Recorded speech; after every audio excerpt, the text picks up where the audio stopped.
All right, good morning. I'm going to talk some more about prayer today. I started last week. I have no recollection at all of anything I said last week, so this is a complete new start. But here's something that I'm trying to really establish in race consciousness, and this is the incentive we need to live a prayerful life. And it's very, very simple. So listen up, Los Angelinos. Prayer burns double calories, okay? Sitting, walking, laying down, prayer burns double calories. Thank you, God. If that is not incentive, you know. Now, I don't know about you, but I personally feel called, deeply called to pray because, you know what, nothing else does it for me, really, that I have to know that there is something greater, some orchestrating intelligent force is operating in the universe. Please, this cannot all be left up to me, you know, in my life, because I know for myself that I will make a complete debacle of it again and again and again. So somebody was asking me this week about whether it was okay to pray for a particular something or not. And you know, because like we all have ideas about what it's okay to pray for and what you shouldn't pray for. So it's okay to pray for somebody's physical healing, right? That's the kind of thing you should be praying for. But it's not okay to pray for a refrigerator, is it?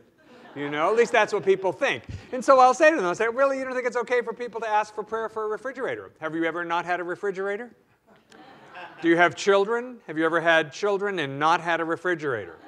Have you ever had children, not had a refrigerator, and been in Los Angeles in the summer?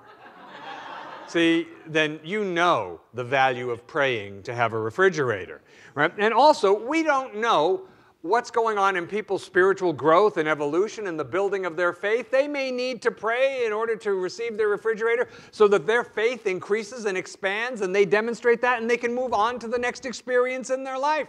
How else are they going to know that prayer is an effective way to live your life? So this is, I think, really the desire, I think, is placed within our heart by God. You know, and what we could ask ourselves is, would this be good?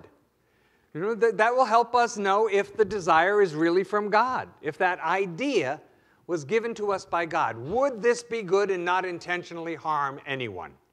You know, and so if the answer is yes, I think we can go in that way. You know, because, you know, how could health be wrong? How could greater love be wrong? How could being more creatively expressed be wrong? How could having the abundance to meet your needs be wrong? Right? So this really is about a discipline. You know, that the discipline of praying, and I don't mean just an occasional prayer, I mean a praying consciousness every day is really about a focused entry into an awareness of our oneness with God. Because we teach in the Science of Mind that all good in our life comes out of an awareness of our oneness with God. Good as in a physical healing comes out of an awareness of your oneness with God. Good as in the abundance to meet your needs and beyond comes out of an awareness of your oneness with God. Good as in full creative expression. All of that, the awareness of your oneness with God is the source of every good thing in your life. So if that's the source, why would we not cultivate that? I mean, that's the important thing. What we can do, it seems to me, is so often different than what we actually do. You know, and I'm not talking about huge, extraordinary things.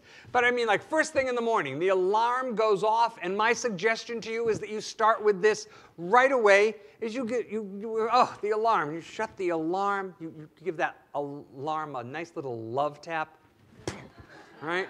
And you say, oh, thank you, God, for a new day. You know I'm never going to get this exact day again, so thank you, God, for a new day. That's not that hard to do, is it?